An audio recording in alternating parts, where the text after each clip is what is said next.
Welcome back, guys. I actually have some unfortunate news for you all today concerning my 2022 Subaru Outback Wilderness. After about 27 months and over 30 some thousand miles of driving, something finally broke on it. Thankfully, it's not anything that serious, and honestly, it's a reversible factory option to begin with. It's one that I never really liked because it never really worked very well, at least in my own example, and I've wanted to replace it for quite some time. It's simply the wireless charger that these Legacies and Outbacks can be optioned with. I mentioned in my 30,000 mile update video that this part had failed, and enough of you guys had asked for a video about reversing it to the factory tray, so here you go. And if you like watching this type of review, please consider liking this video. Otherwise, let's get right into it. I'm going to show you how to take out the center console, remove and replace the wireless charger with the factory tray, and what my thoughts are of all of this just a couple days later. Alright guys, so I noticed probably like 2 months ago at this point that there was some sort of liquid on top of the wireless charger mat.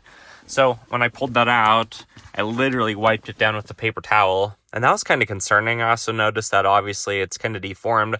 Personally, I never really used this wireless charger just because it makes your phone hot. It doesn't seem to do a very good job, and it often disconnects. You can also, hopefully in this poor lighting, see there's still kind of the remains of a little bit of like whatever moisture was caused by this. So anyways, I called Subaru of America. I asked if I could save them the trouble of replacing it with another wireless charger and just send me the factory trays. What they did was send me a pretty nice coupon that I'll probably use for like a CVT fluid change down the road. And I just spent about 30 bucks to buy the factory upper, lower, and mat. So I'm just going to replace it myself for you guys today. And it's actually surprisingly easy to pop up this piece of interior trim. The only other thing I'm going to have other than my bare hands is just some vinyl electrical tape to cover up the electrical connection from where the wireless charger plugs in. Otherwise, there's just two connectors under there. All right, I hope you guys can see this okay, but it's actually really easy to get this off. So first you pop down the boot, and then you find the staple that's under here. Sometimes you might need like a small flathead screwdriver to get a shifter staple, but this one I don't think I will need one. Just make sure that you don't lose that. That's very valuable to hold on the shifter. Then you can pop it up, make sure that there's nothing where this can get caught, open up your console all the way, and then this whole trim piece just pops up, but there's two connectors underneath. Sometimes having like a trim fork might be useful to put up. Otherwise, maybe getting some static pressure or static friction in here and lifting it straight up.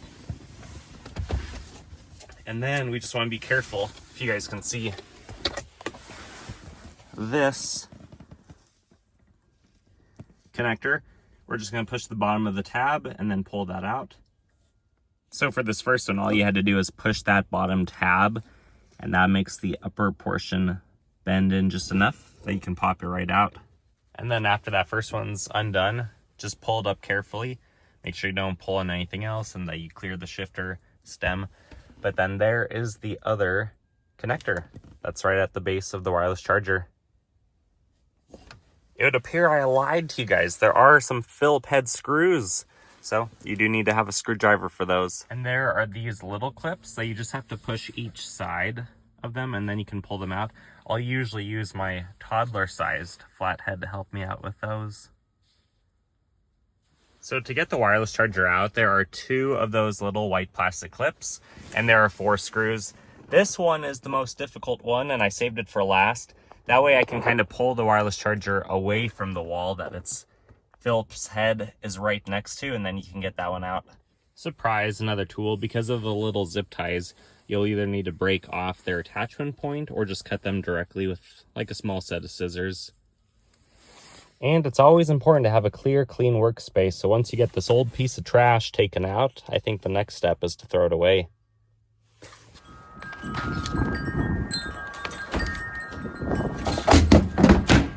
And then the new tray just gets rebuilt where the old one came out. I'm going to start with that bottom left screw first, and then I'll work my way up through the other ones to make it easier. I have the lower tray in, but not yet screwed in. Basically, you just have to fit it together how the old one came out. I'm going to start with that screw first because that was the most difficult one to take out before, and then we can do those other 4 on each other corner. And then once you have the screws put in, that's what that tray should look like. Just keep in mind, you don't want to over tighten metal screws into plastic because you could break the plastic. And then the other half of the tray fits nicely into the back. It has a few clips that hold it in place nice and snug. So then after getting a little bit of electrical tape on the factory harness that's no longer available, we can plug it all back in and put it back together. And as I start to put it all back together, we got to make sure that the shifter goes through the shifter boot, that you get it plugged back in for the rest of the accessory harness. I just had the harness that is no longer connected to anything just wired back in its route where there's room where it won't be interfering with the shift or anything. And then just make sure that the panels and everything else line up how they're supposed to. After you get the satisfying click that the center console panel is all back in place, you can put your rubber mat down as the third piece of that new tray that you just built. And now you actually have a little bit of storage in here instead of the useless charger. At least in my opinion, that's been my experience. And then we can put the shifter, the staple, and then we can pop up the boot and we'll be done. And there you have it, folks. It is finished. Those of you who bought an Outback or Legacy without the wireless charger don't know how fortunate you are. It's really nice to have even just the minimal amount of room that this regular one comes with compared to the minuscule amount of room that you have with the wireless charger. Well, guys, it's been a couple days since I did the swap, and I'm really glad I finally got around to doing it. But here are those part numbers for you. I just ordered them through a local Subaru dealership. It was about 30 bucks. You could find them cheaper online, but then paying tax and shipping, you're probably not going to save that much money. So I figured just to give business to a local brick and mortar company. Otherwise, you really don't have a whole lot of storage in these modern 6th generation Outbacks. I do like the cup holders, the center console. The doors have a little bit. You have above the glove box and the side of the transmission tunnel. So adding one more storage pocket really is nice, and it's big enough to easily fit a couple phones or whatever other smaller items you want to store in there. So what are your thoughts of this, guys? I hope this video is useful to you. If it was, please consider liking this video. That small act of kindness really goes a long way in helping me know more of what you want to see and helps the channel to grow. Otherwise, I wish you guys the best until the next one. See you later.